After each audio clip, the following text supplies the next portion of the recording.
What is up, everyone? How's everyone doing? As we all know, 4.7 of Genshin Impact is about to enter into its second half, and with that comes new 5-star characters. And we're having not only the rerun of Furina, the Hydro Archon, but we are also going to have the new character Siege Wind. Now, we're not talking about Siege Wind today, we're going to talk about Furina. With her rerun coming in, is she worth it? What does she do? Is she still valuable to me, or is she still valuable on a rerun, right? So that could be some of your thoughts as a newer player who do not have her. And for those of you who have her, how can I use her to her fullest potential, right? This is what we're going to talk about in this video, so stay tuned. Before we begin, do know that I stream live on Twitch. Link is down in the description below. If you like this video, don't forget to like, subscribe, share, comments. Let's get this video started. Okay, before we start talking about her kit, right?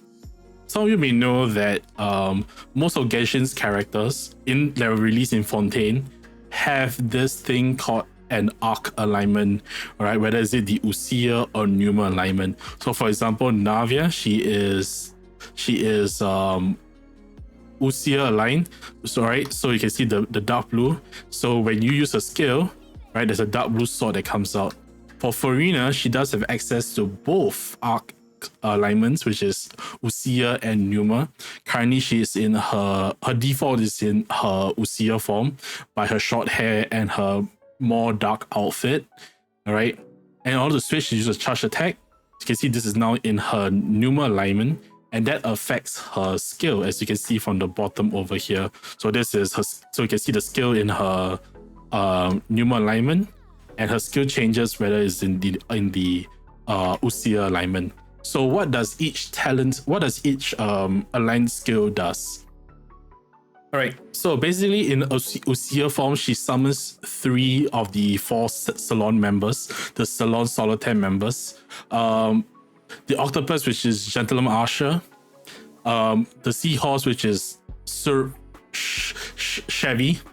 And the Crab, which is Mademoiselle Crabaletta. All right, all 3 of them attack at a different speed. If I'm not wrong, Chevy attacks the fastest, but does the least damage, least AoE, while Crabaletta slowest, but most damage and biggest AoE. And then Usher is in the middle. So what's gonna happen, right, is that each of the members, so you can see the damage scaling is here, and basically fastest, middle speed, slowest, highest AoE, middle AoE, no AoE. So basically, these attacks. So basically, what happens is that when you summon, you do damage, and then you it's 30 seconds long with a 20-second cooldown. So you basically have 100% uptime, which is kind of a benefit that all the Archons have, right? So like shield duration 12, but your cooldown is 20 for shield, but 12 for cooldown. Raiden is the same. I think it's 25 and 10. 25, 10. Nahida. I don't have Venti, but yeah. So this 6 seconds, but this is 25. So Furina does have the benefit as an Archon to have 100% uptime on her skill. But besides doing damage, as you can see over here, the 3 members also drain HP at a different rate. And that is very, very important when you look at her ultimate, right? What is the ultimate? They let the people rejoice, all right? So all characters will enter into this universal revelry state, right? Which is indicated by all the bubbles that will appear on screen. What happens is that every time a party member's HP increases or decreases, you get a fanfare point based on Furina, on the percent of health drained or changed. Every percent HP change, whether it's an increase or decrease, it gains 1 fanfare point. And this is at a maximum of 300. So what do these fanfare points give? Very, very important thing to take note. All right. The fanfare points increases the team's damage, or also the incoming healing bonus. So as you can see, 25% for each point. That means that Furina on max fanfare is able to give out 75% damage bonus, which I think is the biggest in the entire game. All right, and the healing bonus will be 30%. That is for C0. C1 is, I think, 100% and 40. Right, so that's something to take note of. It lasts for 15 seconds. And it lasts for 18 seconds, but it is 15 seconds in total. So in general, you want to skill first and then do the ultimate. There's only a visual indicator on screen. There's no numerical indicator. Let me show you a video from. So this is a screenshot from a video by another creator by the name of I Win to Lose, great content creator. So basically, this is all the bubbles, right? So the indicator of fanfare is at 75, 150, and 225. The members will appear at the bottom of the screen, and depending on the stacks that you get, the more members there are. And then at 300, which is the max stack, you will get a visual indicator of a flash.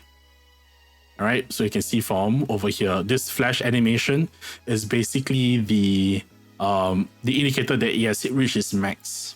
Going back to the ultimate, right? So to hit 300 points, which is 300% HP change, there needs to be a fluctuation of 75% per character, right? Something that I never mentioned in the skill session is that it only drains when it is 50% or higher, which means that's 200 stacks. If everyone's at full health and drains to 50%, that is 200 points. So you definitely need a little bit of to increase the health through healing. And that is why you may have heard that Furina needs a healer, because she needs to be able to increase the stacks through healing as well. And of course, the more you drain, the more the members get more damage. I also want to mention about the Numa alignment, which is the Singer of Many Waters. Singer of Many Waters basically it is what it is. It just helps you to heal. This is something that you use maybe in the overworld, but not really in stuff like Abyss, right, or any endgame content, because you generally want to be attacking because your skill, your Usia alignment skill, not only procs the drain that you need for your ultimate, your burst, but also does damage, right? So it's a damage loss if you don't do it. So you generally want to bring a healer along with Furina as well. Now, as we look at Furina's kit, right? Let's look at the rest of her talents first. So Endless Waltz basically is that if the active character is at full health and then is healed, basically there's healing overflow. So basically the other characters in your party will get healed 2% of their max health. And then the Unheard Confession basically is based on Furina's HP, the skill or whichever skill it is. So if you're using the Usia alignment, was it Numa? The Usia alignment, you basically do more damage, or the Numa alignment, you basically have a shorter healing interval. That caps out at 40k HP. Mine is at 38.8, so that is like it's still pretty good, right? So the 38k would be about 26.6%. So definitely helps out a lot. And yeah, and the last one is basically like exploration. You know, your powers that you get underwater has a shorter cooldown. Pretty cool. For talent priorities, obviously you do the skill first, most damage and everything. But I would say that the ultimate, the burst is also pretty good as well. I have them crowned, as you can see. So yeah, do both in my opinion. But if there's one that takes priority, you have definitely the skill. And unless you're C6, you don't need to do the basic at all. So yeah, let's now talk about. So let's just go into the domain and talk about some things that you may want to take note of. Right, so take into account that my Furina is C1, right? My Furina is C1, and my Furina starts with 150 stacks by itself. So she already has the. Let me think. She already has 37.5 damage bonus and 15% healing bonus from the very start. All right, so that's just something to take note of. All right, I already have 37.5% and 15% healing bonus from the very start. All right, so we're just gonna go in, do a little bit normal rotations. Where the hell are you? All right. Give me some health. Okay, not health, energy. Right. So if you were to look at the chart here, all right. So if you were at a C0 Furina, right? So for me, I'm a C1. So basically, this means but it basically means that the stacks incoming healing bonus you can technically see as a way of indicating your healing bonus, your charge as well. It is not a one-to-one, so I wish that Genshin indicator had a visual indicator like either here or on screen when you're fighting. Obviously, it'll be better in Abyss. So in this case, what this means is that I am at 10%, right? 0. So this is basically means I'm at 164 stacks. 164 fanfare points, if you want to look at it that way. All right.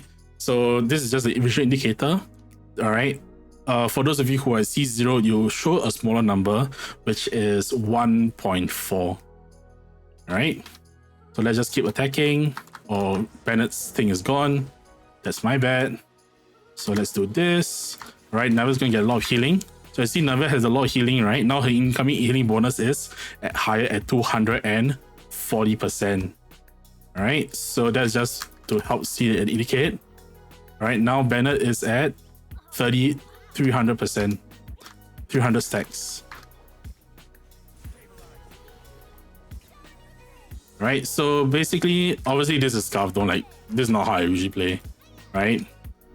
But I think there's an easy way to show the indicator how much points you have. Now let me just claim this, see what I get, see when I'm lucky.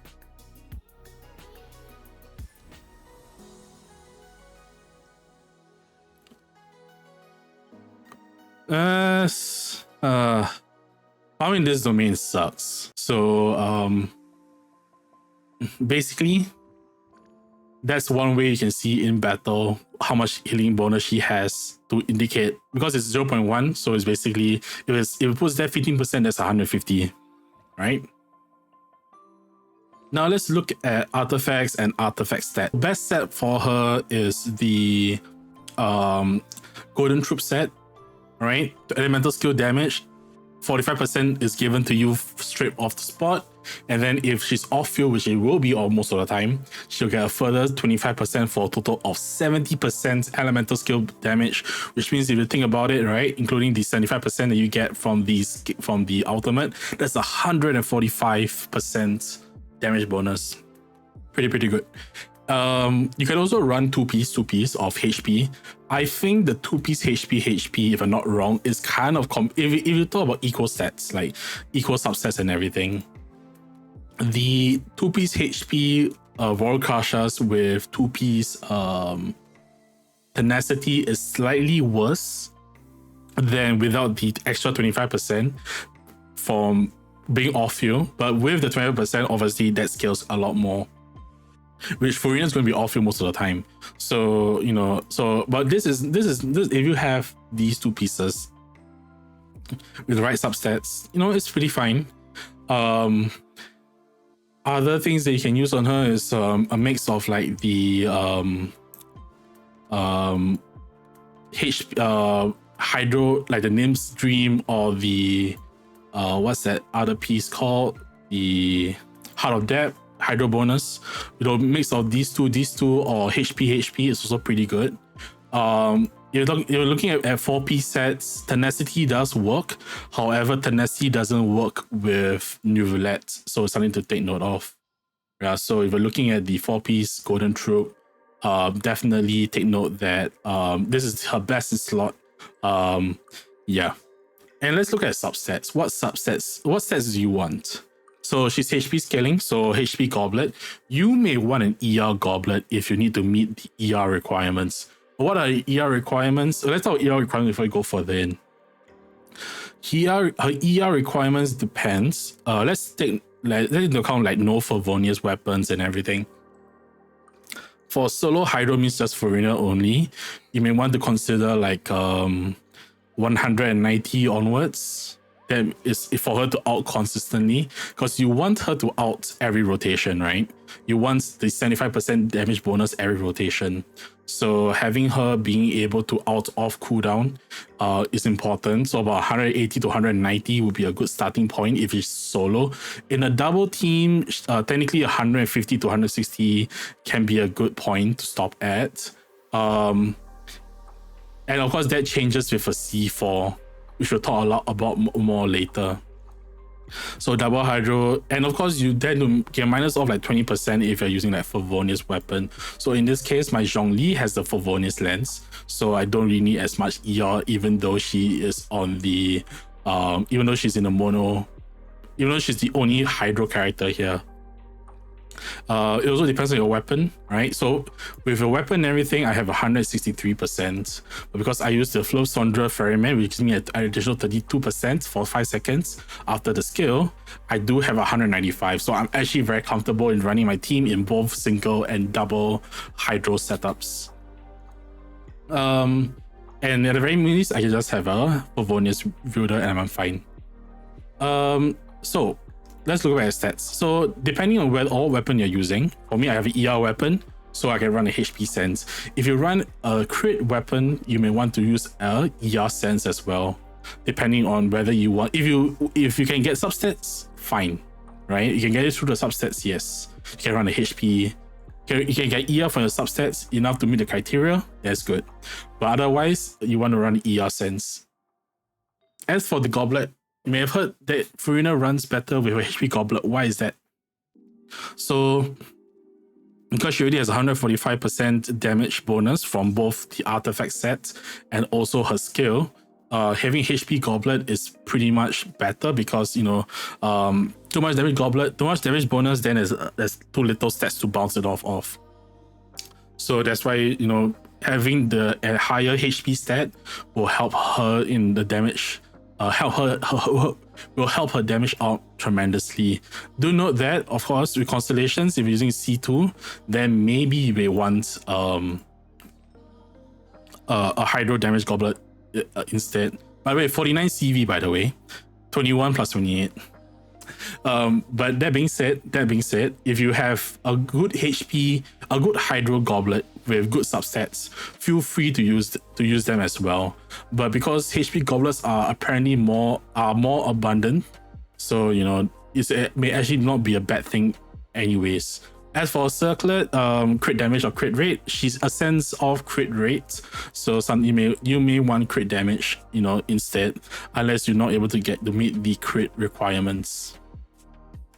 So yeah, this is where my Furina is at, 74, 172, pretty good. 163, 38.8. I took 3 patches plus like 50 condensed resin, not 50 condensed resin, 50 fragile resin to build her and Fischl. So it is a lot of investment. So not something that I recommend, but yeah. But definitely she works very, very well, even with the cheaper weapons as well. And let's talk about weapons. Obviously, her best in slot, the Splendor of Tranquil Waters, is the best. Maybe if I'm able to bring up a page. I have this page from KeqingMains. Sorry. KeqingMains. So yeah, obviously, if you have the Splendor of Tranquil Waters, it does the best. It is a signature weapon, so obviously it does. But the passive also works very well with a kit, because her passive, oh my gosh, her passive, you know, when the HP, gosh damn it, because the passive gives elemental skill damage bonus whenever the character equipping has a HP increase or decreased. Well, it is definitely suited for her. I would say that, and gives the other team members that's on field the buff. I would say that her constellations are a little bit more valuable than the weapon itself. The other good weapon, if you manage to pull it, is the Uraki Misugiri, which is Chiori's weapon. It doesn't really boost this part, but it boosts the elemental skill port. Jesus Christ. Oh my god. Oh my god. Ads. I need ad blocker, guys. Alright, so Uraku Misugiri. So definitely pretty good on her as well. Gives crit damage bonus for the subsets. The first part is kind of useless for her, but the second portion gives her pretty decent elemental skill damage. And of course, if you have a Geo character, so you're using Navia or Chiori with her, this also increases this quite a bit. This kind of makes her pretty good. Makes the second weapon pretty good. Other 5 stars are also pretty okay. Jade Carter, although the attack bonus the attack doesn't really matter. The HP that you get from the passive helps out a lot. Festering Desire is kind of her best free weapon you manage to play during 1.1. Fortunately for newer players who started later, like me, we don't have it. Which that's okay, right? But if you have the Festering Desire, it's technically her best 4-star and the best free option. Rest of the 5-star weapons are pretty good. Key is a HP stat stick. Flu Sondra Ferryman is the other free weapon you can get from fishing. So I know that people don't like fishing, but it is kind of like the cheaper, the more toned down version of the what's the thing called? The Festering Desire. But instead of increasing elemental skill damage, increases the elemental energy recharge. So this can help a lot in meeting your requirements, so that for that 5 seconds I'll be at 195 ER, which is not that bad. And then the other weapons are all pretty okay. There's the dog hand assistant that can be fine on her. Favonius can be good on her if you need ER. This one is okay, but you don't really get the benefits of the passive that much. The last one that we want to talk that might be of interest to you is the Harbinger of Dawn. Pretty good stat stick. The only problem with Harbinger of the Dawn is that you need to hit the above 90% HP, which can be a bit of a challenge with Furina's kit herself. So yeah, I think that's pretty good with Furina. Now let's look at some of the teams. You know, like because she's Hydro, she works in many elemental reaction team. Vaporize, you know, if you have Hu Tao here, if you have Yomiya, Diluc. The only one that doesn't work is Arlecchino, by the way. Arlecchino's anti-synergy with her because Arlecchino innately cannot heal, so it's harder to proc the fanfare stacks, and also, you know, she's on the brink of dying. So generally, she works with every DPS characters. Vaporize, she works with Navia. She helps Navia hit a lot of damage. She was in Freeze, which helps give Ayaka a lot of damage. You can either run her with Jean and Shenhe, or you can run her with Charlotte or Kazuha. And then, you know, if you run her with Quickbloom, you can run this with her. So her damage bonus doesn't buff Hyper Bloom damage, but it does buff the personal damage of everyone else, like Al Haytham. So if you use Al Haytham, if you use Chlorend, if you use Keqing, and everything, you know, it definitely helps out a lot. If you feel like Cookie is a little bit uncomfortable, you can probably swap Nahida out for Baiju. That kind of helps out quite a bit as well. Although Cookie should be able to sustain by herself normally. Any other teams that work with her? I've used this like Raiden national team, works pretty well. If you run Raiden with her, by the way, you need less ER because Raiden gives energy to everyone. So just something to take note if you're ever playing Raiden with Furina. And yeah, I think that a team that I used to use is basically this team, except I used to use Ayato. So when Furina first came out, I used this team. It's a taser team, right? So I run this with her, with Ayato as the driver. You could also run it with Chlorend, for example, which is something that I started to use quite often and I actually find quite comfortable because Chlorend is quite glass cannon. And Furina makes it even worse because she's draining her HP. So Jean kind of helped out quite a bit. And yeah, like any other team comp you can think of, if you want to play with Noelle, right, in Geo teams, she's best support.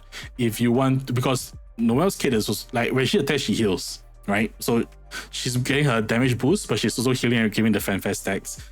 Furina is pretty good. You know, you play Furina, you may want to play with Mika, for example. So, you know, there's a lot of options that you could run with Furina. The only character that you can't run with her is Arlecchino. Technically, you can, but you need to be super good with Arlecchino to be able to play her with Furina because there's so much anti-synergy involved. So, it's something that I won't recommend unless you're crazy.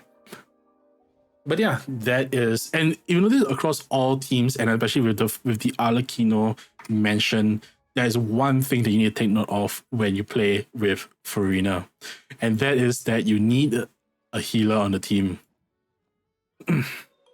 Because Furina's whole kit is about draining HP, and you need healing to be able to hit the 300 stacks, even though you only hit 200, a healer is necessary to bring your health up so that you're able to hit the 300 stacks, especially if you're at C0.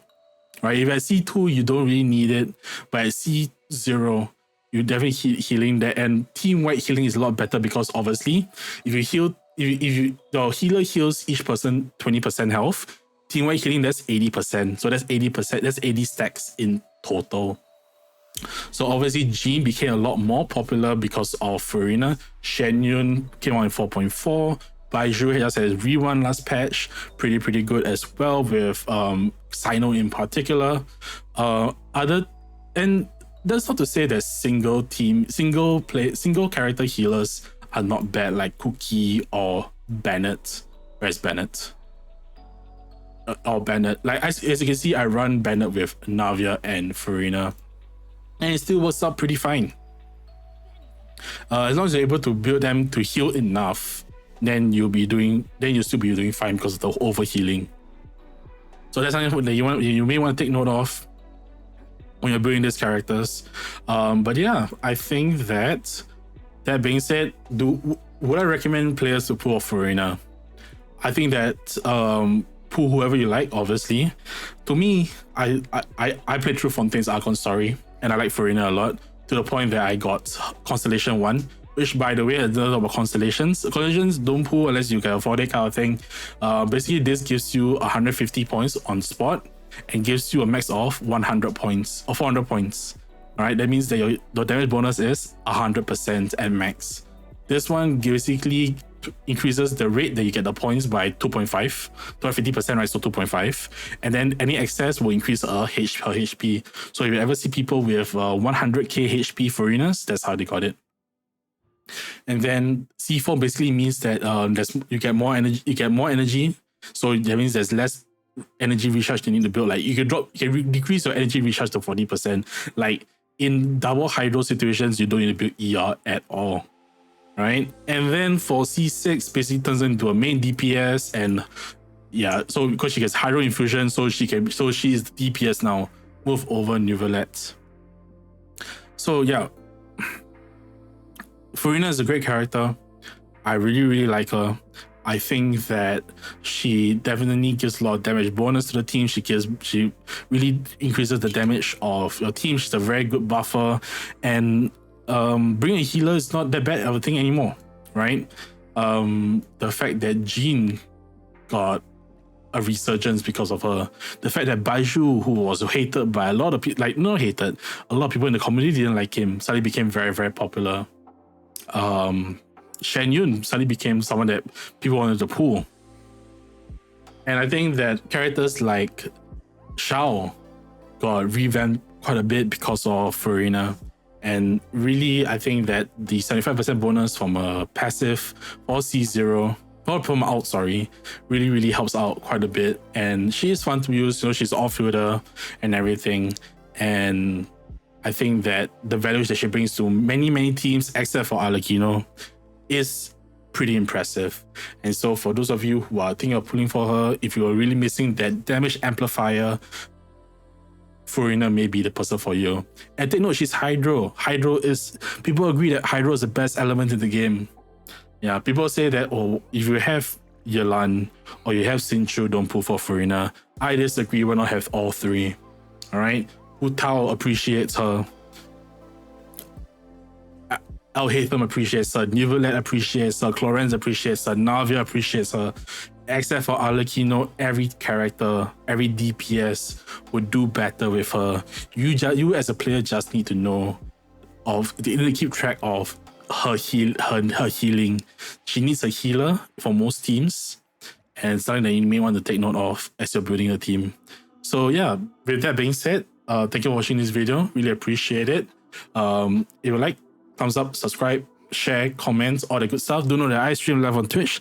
Link is down in the description below, and I'll see you guys in the next video. For those who are pulling for Furina, good luck, and I wish you all the best. See you in the next video. Bye.